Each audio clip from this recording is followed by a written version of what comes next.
Assalamualaikum warahmatullahi wabarakatuh. Alhamdulillahi rabbil alamin, nahmaduhu wa nasta'inuhu wa nastaghfiruhu wa nastahdih. Asyhadu an la ilaha illallah wahdahu la syarikalah wa asyhadu anna Muhammadan abduhu wa rasuluhu la nabiyya ba'dah.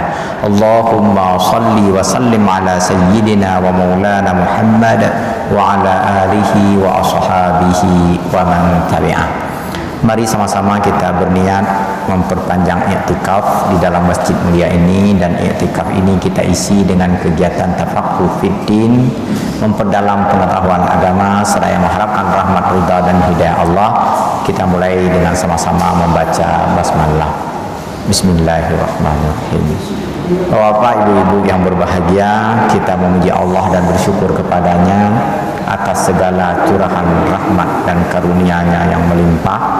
Salawat dan salam kita doakan semoga disampaikan kepada baginda Rasulullah sallallahu alaihi wasallam. Semoga cinta, kasih sayang dan rahmat Allah juga tercurah melimpah kepada seluruh anggota keluarga beliau, sahabat dan kerabat beliau, zuriat dan keturunan beliau, juga semua para pengikut beliau termasuk kita di dalamnya, serta orang-orang beriman hingga akhir zaman. Semoga kita semua berada dalam keadaan sehat walafiat, tidak kurang sesuatu apapun. Kita lanjutkan pengajian berkenaan dengan tanda kiamat besar atau tanda dekatnya kiamat nomor urut kedua, yaitu khurujud dajjal, keluarnya dajjal. Pada pertemuan yang lalu sudah kita bahas dari mana keluarnya dajjal, bagaimana ciri-cirinya, serta apa yang dilakukan oleh dajjal dalam masa ia berada di muka bumi ini. Para pengikut dajjal, kita lanjutkan sekarang. Atba'ud dajjal, para pengikut dajjal. Di dalam kitab ini disebutkan la syakka anna dajjal ma'ata'addudi qudratihi wa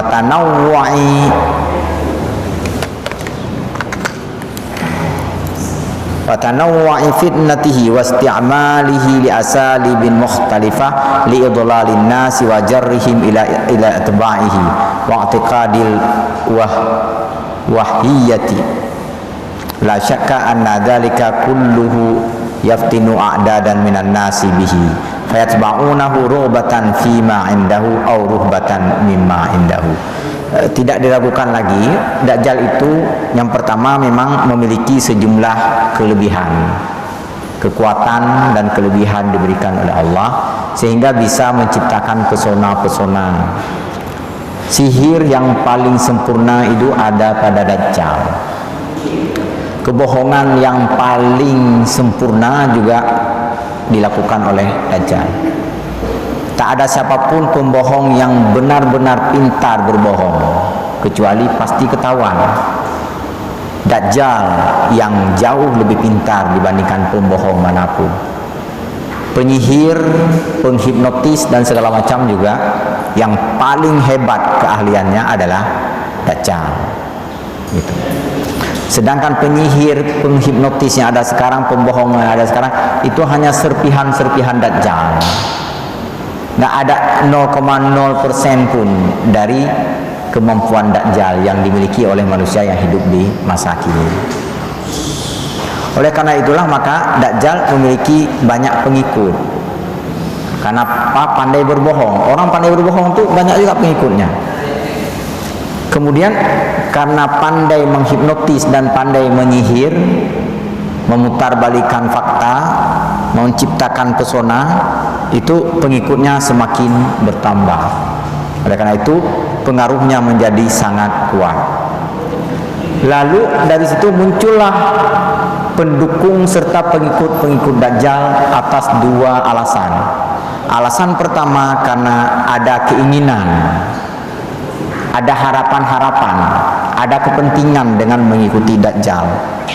Apa harapan dan kepentingan? Mungkin akan memperoleh kedudukan, memperoleh jabatan, memperoleh kekayaan. Sebelum ini sudah pernah kita bahas bahwa menjelang kemunculan dajjal, kehidupan di bumi ini serba sulit, kritis. Curah hujan yang turun menjadi sangat terbatas. Musim paceklik berlangsung di mana-mana. Hewan banyak yang mati kelaparan atau kehausan, tumbuh-tumbuhan juga mati karena layu. Pertanian gagal panen, perkebunan dan segala macam. Dengan datangnya Dajjal membawa 1001 jenis logistik makanan, kenikmatan, bahkan kemewahan, perhiasan, kekayaan dan sebagainya, sehingga membuat orang terpana, terpesona dan memiliki harapan-harapan pada Dajjal, memiliki kepentingan dengan Dajjal. Kalau ikut bersama Dajjal nggak lapar, kalau bergabung bersama Dajjal akan kaya. Ini diistilahkan oleh Rasulullah dengan rughbatan, ikut karena ada kepentingan, karena ada keinginan.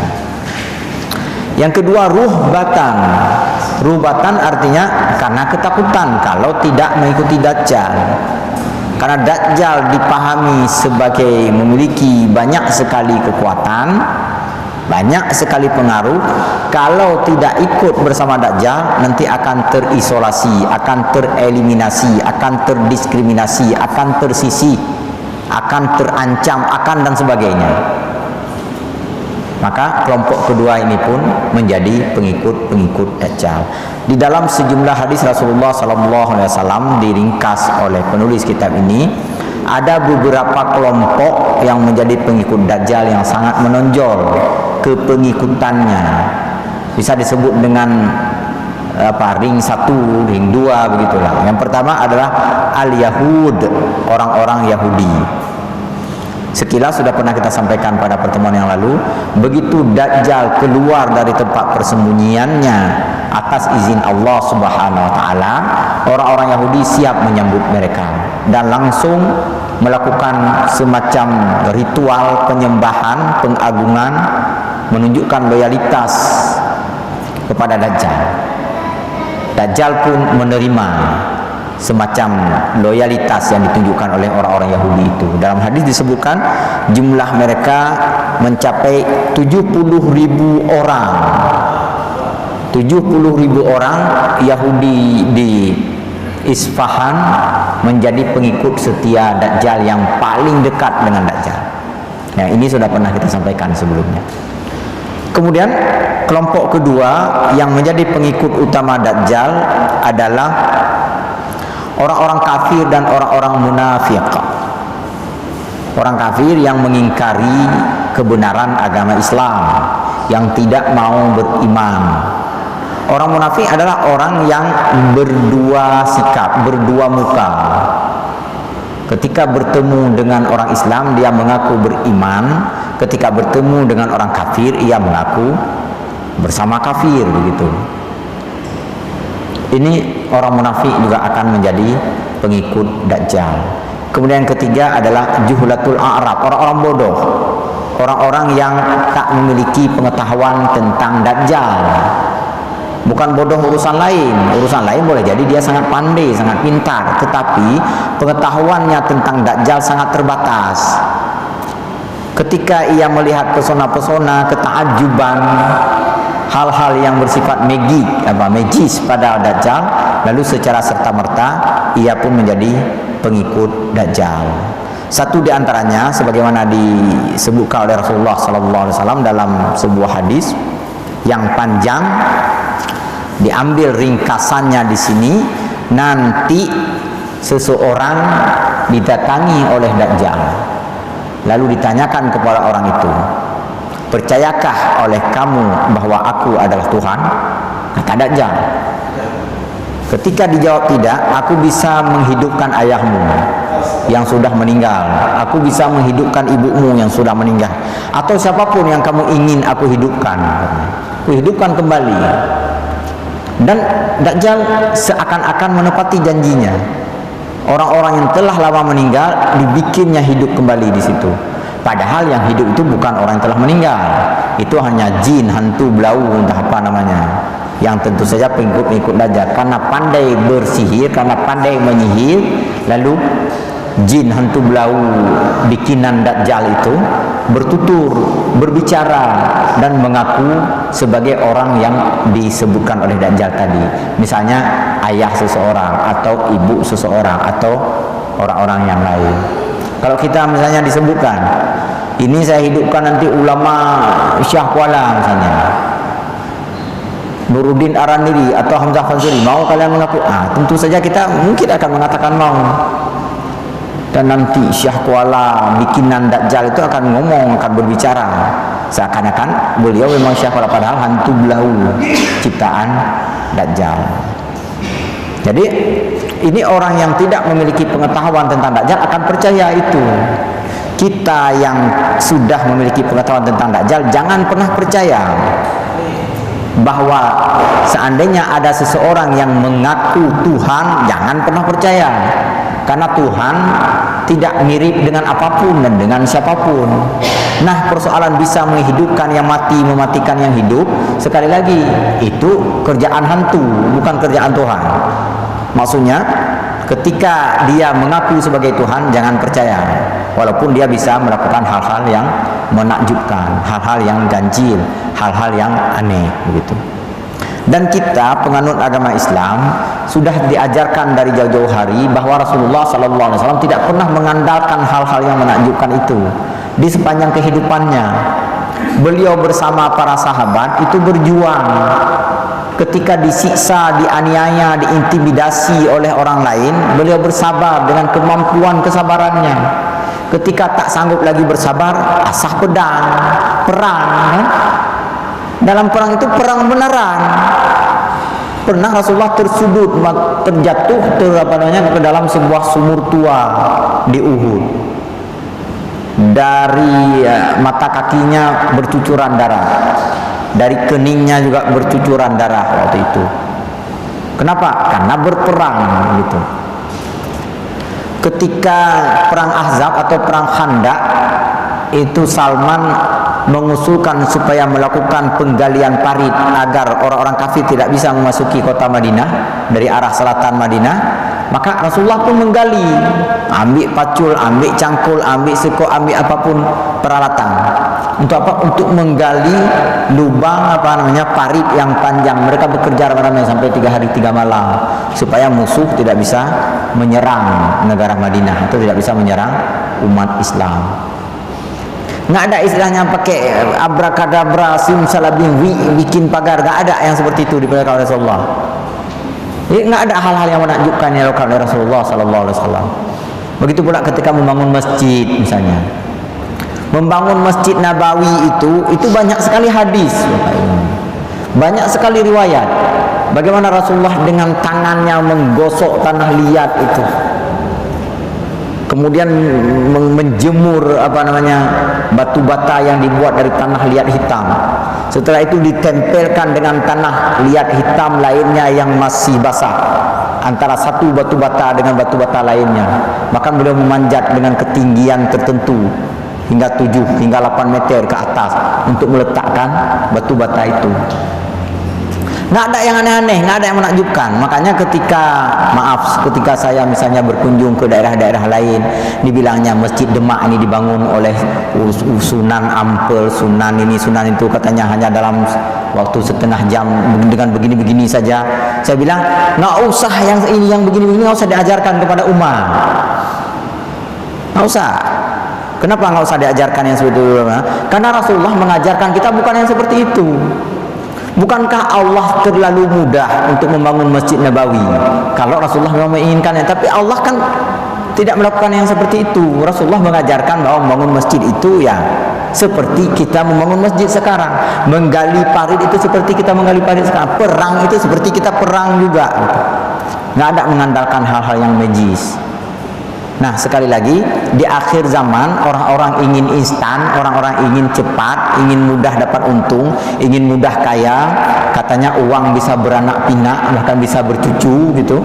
Kasih uang dulu 1 juta, nanti akan kembali 11 juta, 10 juta dan sebagainya karena uangnya beranak pinak. Nah, yang seperti ini kerja hantu belau nih. Bukan kerja orang benar ini.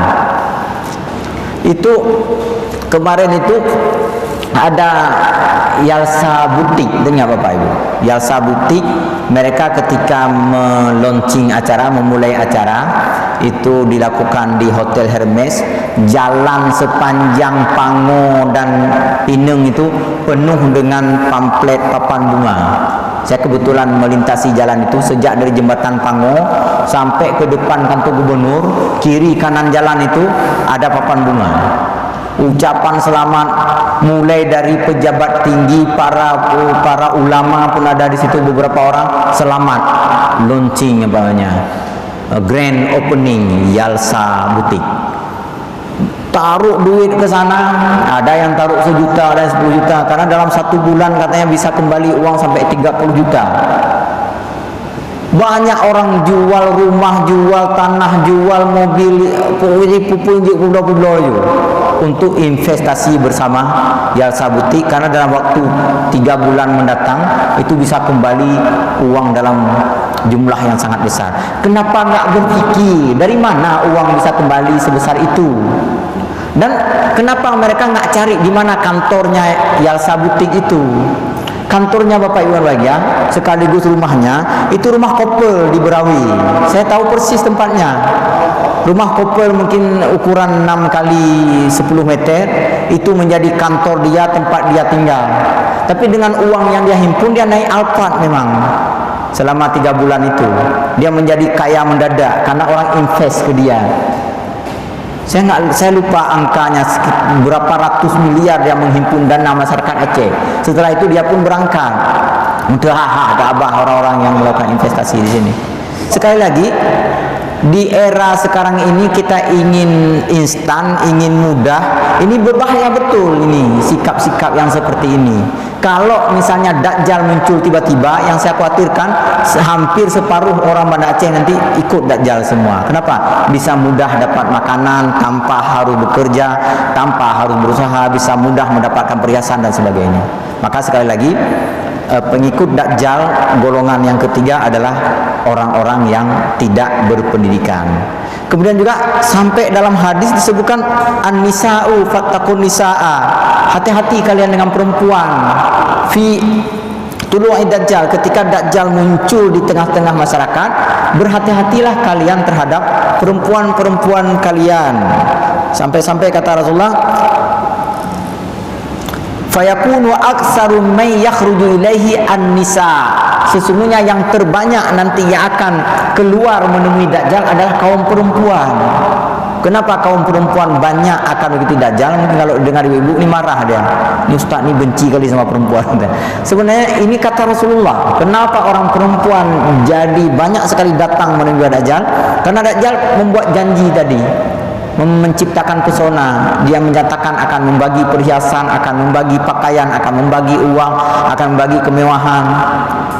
Nah, perempuan-perempuan kita sekarang ini bak empuk saya dijanjikan mau dikasih, kadang-kadang mau nunggu antrian sampai malam-malam, kan?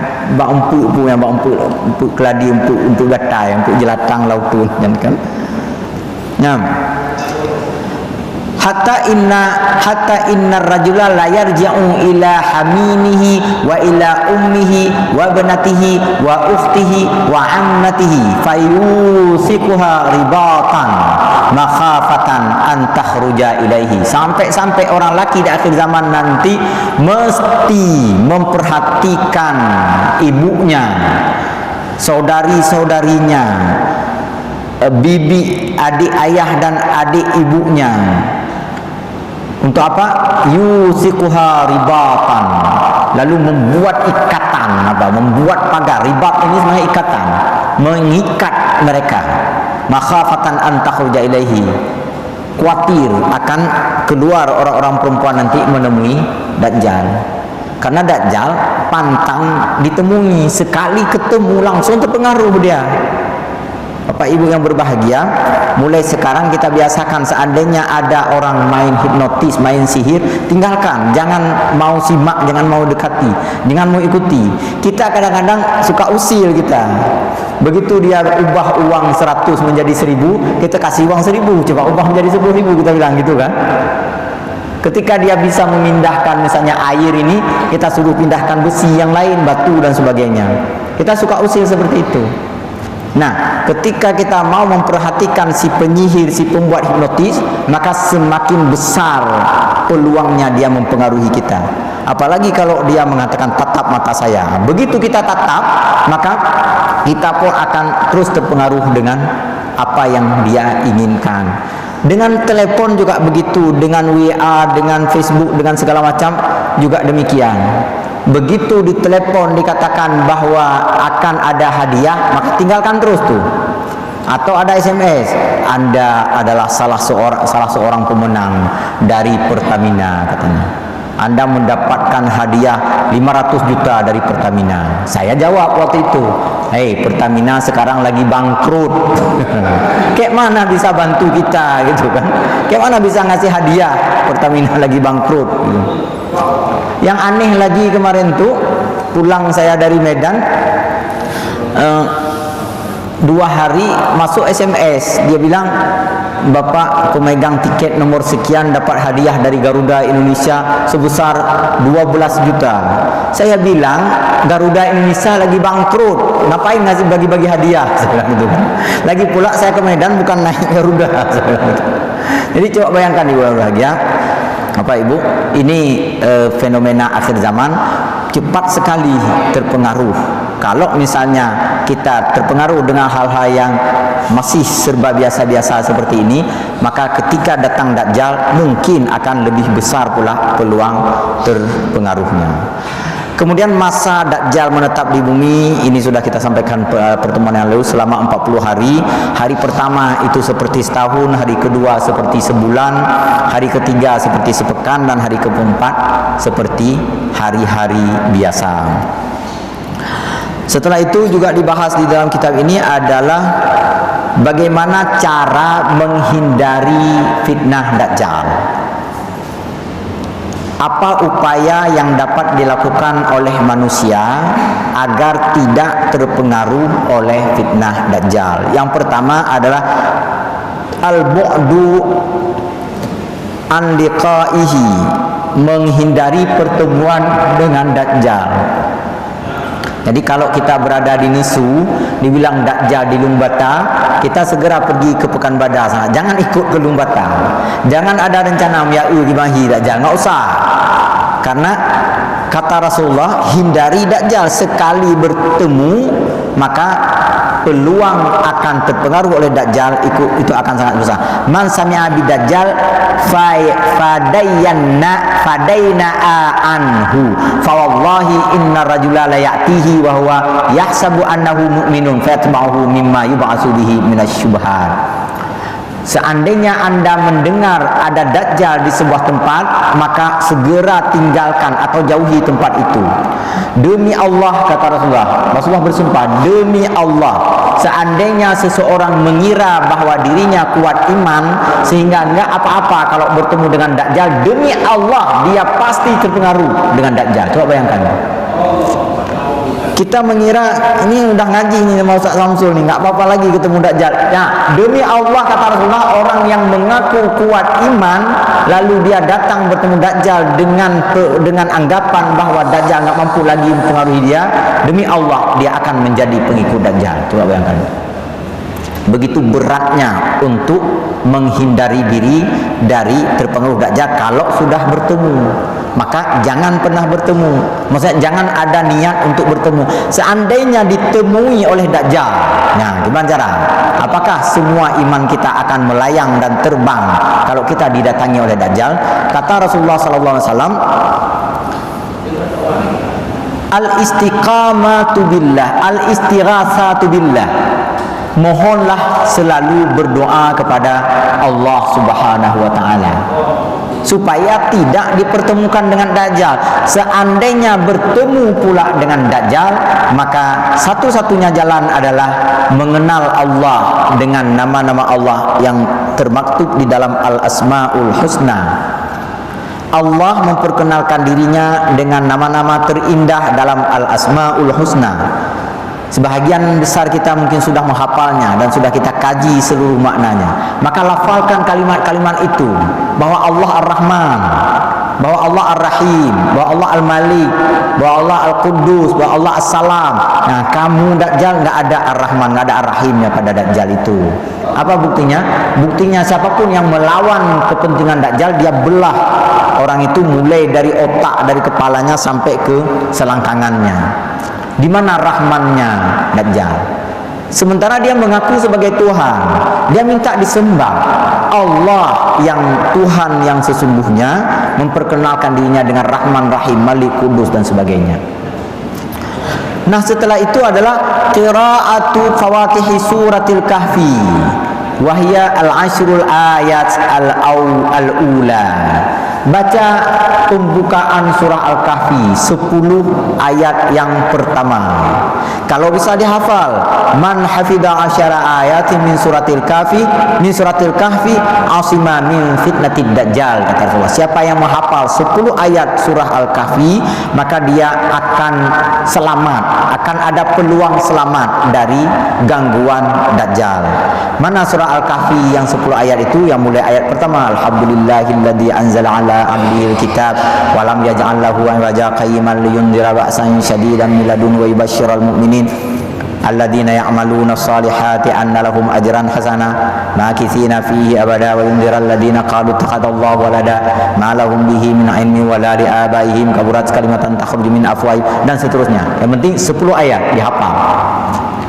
Kalau misalnya nggak hafal, maka sering-seringlah membaca surah Al-Kahfi walaupun Dajjal belum datang, terutama malam Jumat dan pagi hari Jumat, karena kiamat dan peristiwa-peristiwa huru-hara akhir zaman itu paling banyak terjadi hari Jumat.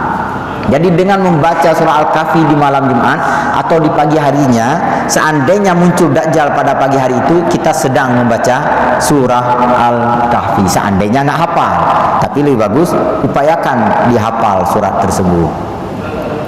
Yang selanjutnya ada al-luju' ila hadil haramaini syarifaini wal i'tisamu bihi. Seandainya dekat dengan Mekah dan Madinah, segera menuju ke sana, masuk ke dalam kota Mekah atau ke dalam kota Madinah, karena kata Rasulullah, Dajjal tidak bisa memasuki dua kota itu. Para malaikat menjaga seluruh lorong-lorong, seluruh peluang-peluang masuknya Dajjal ke dua kota tersebut. Dan selanjutnya yang terakhir adalah al-isti'adzatu min fitnatil dajjal fi akhir shalah. Sering-seringlah membaca doa memohon perlindungan Dajjal pada akhir salat. Ada yang mengatakan setelah salat, ada yang mengatakan sebelum salam, ada yang bilang setelah salam, ada yang bilang sebelum salam. Saya sering membaca sebelum salam. Allahumma inni a'udzubika min adzabil qabri wa min adzabi jahannama wa min fitnatil mahya wal mamat wa min fitnatil masihid dajjal. Fitnatil masihid dajjal itu maksudnya kita memohon perlindungan kepada Allah dari fitnah al-masih dajjal. Dajjal dikenal al-masih juga, Nabi Isa dikenal al-masih juga, karena masing-masing mengaku sebagai penguasa akhir zaman. Nanti pengakuan Nabi Isa yang diwujudkan oleh Allah Subhanahu wa taala. Dajjal mati nanti di hadapan Nabi Isa alaihissalam. Ini beberapa kiat atau strategi yang bisa diupayakan untuk menghindari fitnah Dajjal. Sekali lagi Bapak Ibu ya, ini ada hadis panjang betul nih, sampai berapa halaman nih? 1, 2, 3, 4 halaman hadis ini, 4 halaman kitab ini. Ini peristiwa di akhir zaman nanti diceritakan oleh Rasulullah. Ada seorang anak muda yang taat, yang saleh. Lalu kemudian ditanya oleh Dajjal, maukah kamu mengaku, bukan gitu. Ditanya kepada anak muda ini, siapa saya? Kata Dajjal kepada anak muda itu. Anak muda itu menjawab, kamu Dajjal. Dajjal mengatakan, bukan, saya adalah Tuhan manusia. Anak muda itu mengatakan, bukan Tuhan manusia, kamu adalah pembohong manusia.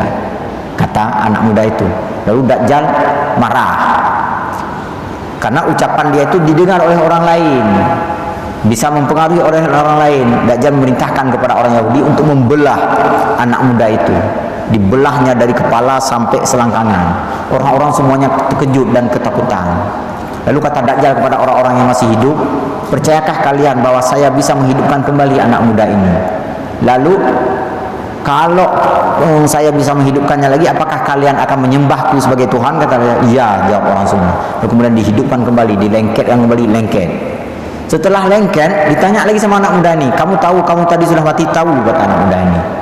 Dan sekarang kamu sudah kehidupkan kembali, sudahkah engkau mengakui aku sebagai Tuhan kalian, Tuhanmu? Anak muda ini tetap menggeleng, tidak, katanya.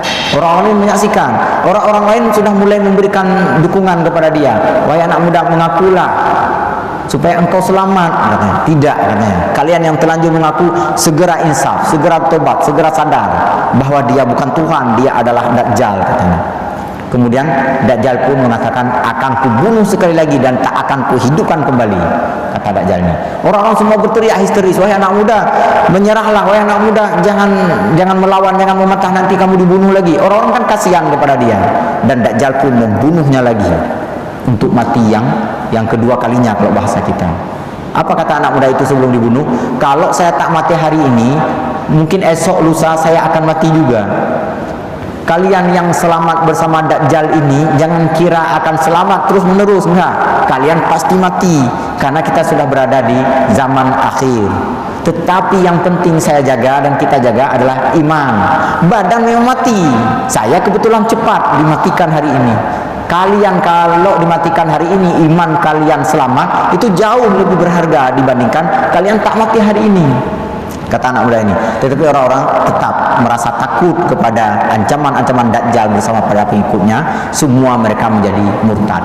Hanya anak muda ini saja yang selamat imannya waktu itu. Kata Rasulullah, mencari anak muda seperti ini di akhir zaman 1 dalam 1000.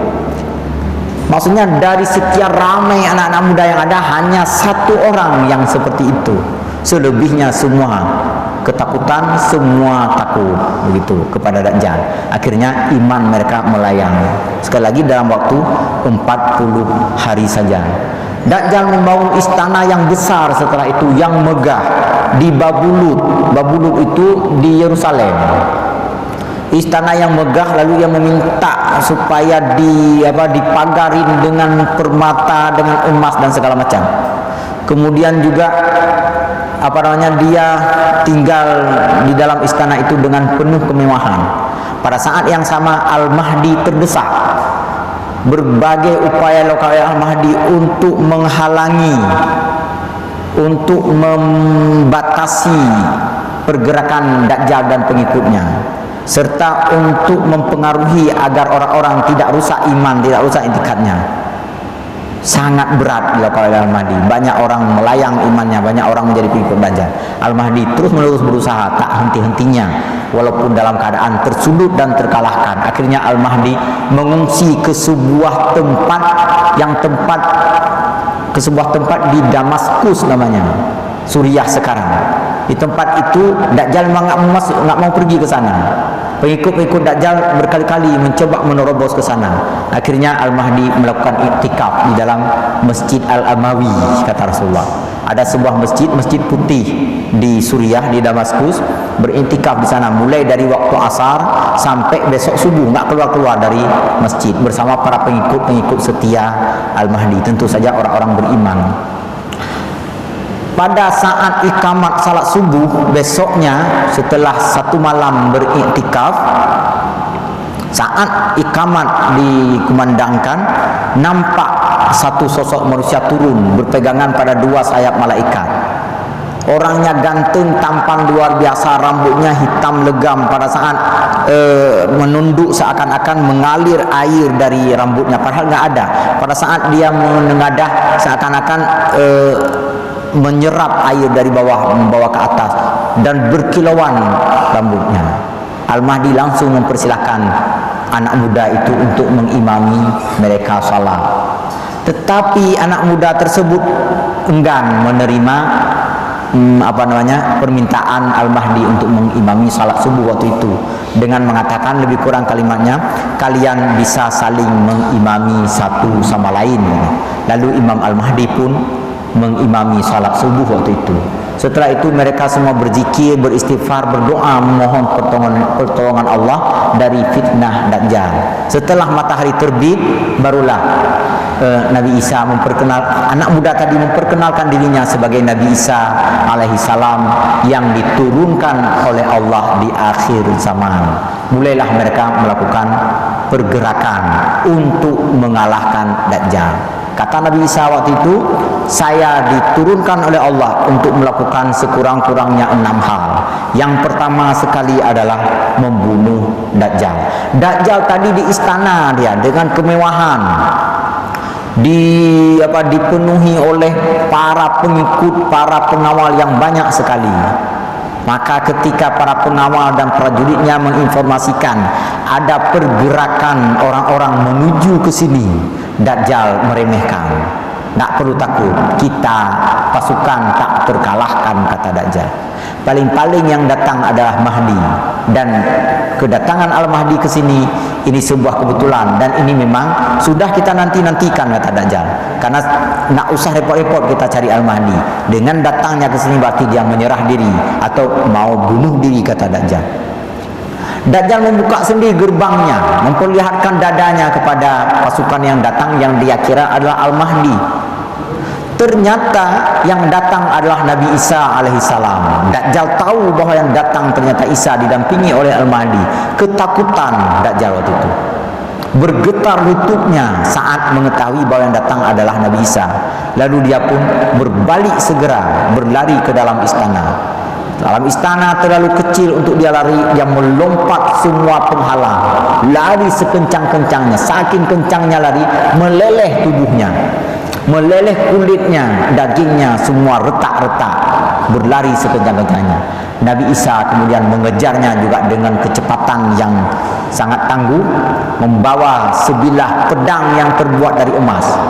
Dan pada saat yang sudah diperkirakan sebelumnya, dengan pedang emas Nabi Isa menghunus Dajjal, dan Nabi Isa menusuk ujung pedang emas itu di antara dua mata Dajjal di tempat yang ada tulisan kafara itu.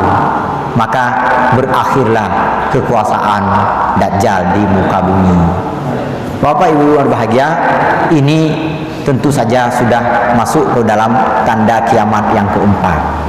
Yang pertama tadi, tanda kiamat yang ketiga. Yang pertama tadi adalah Al-Mahdi.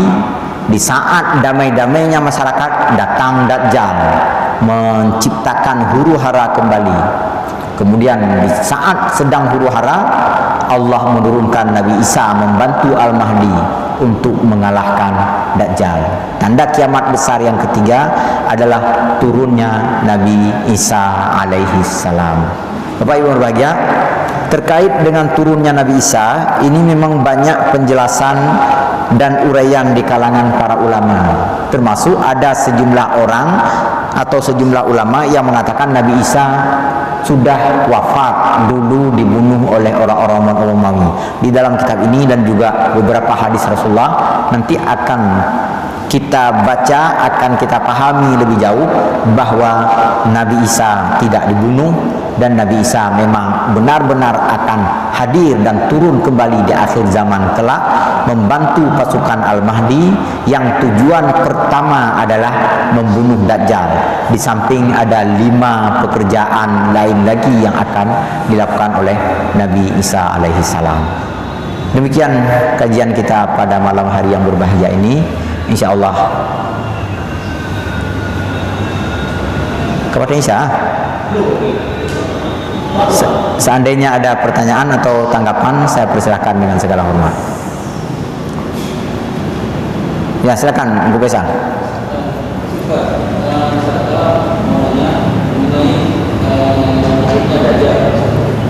Apa ada hubungannya dengan bayi yang bernama Samiri yang lahir dari orang tua yang bernama Isis? Ya, ada riwayat yang mengatakan seperti itu. Tetapi riwayat itu tidak terdapat di dalam kitab sahih. Dalam kitab sahih Al-Bukhari itu disebutkan bahwa Rasulullah sendiri nggak tahu yang mana itu asal usul Dajjal. Sampai-sampai dalam Sahih Bukhari itu disebutkan pernah ada seseorang bernama Ibnu Sayyad, orang Yahudi dulu di masa Rasulullah di Madinah. Kebetulan matanya satu dan pandai sekali bersihir. Rasulullah pernah mengira bahwa Ibnu Sayyad itu Dajjal. Ada 3 kali peristiwa Rasulullah mencoba mengenali Ibnu Sayyad waktu itu. Sampai satu kali Umar menghunus pedang untuk membunuh Ibnu Sayyad itu karena perlawanannya terhadap Rasulullah.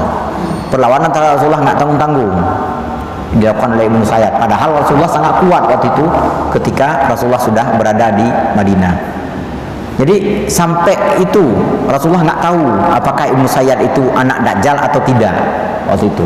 Tetapi nanti disebutkan dalam riwayat Salim cucunya Umar bin Khattab bahwa Ibnu Sayyad nanti ternyata meninggal dunia akhirnya dan setelah memiliki seorang anak. Ini berarti Rasulullah pun nggak tahu yang mana cikal bakal menjadi Dajjal itu. Ya Ibnu Sayyad ini bukan. Ibnu Sayyad ini bukan Dajjal. Kemudian dalam riwayat lain, Tamim Ad-Dawri yang sudah pernah kita sampaikan pada pertemuan sebelumnya, yang terdampar di sebuah pulau, tiba-tiba Tamim Ad-Dawri sudah melihat ada Dajjal di sana diikat.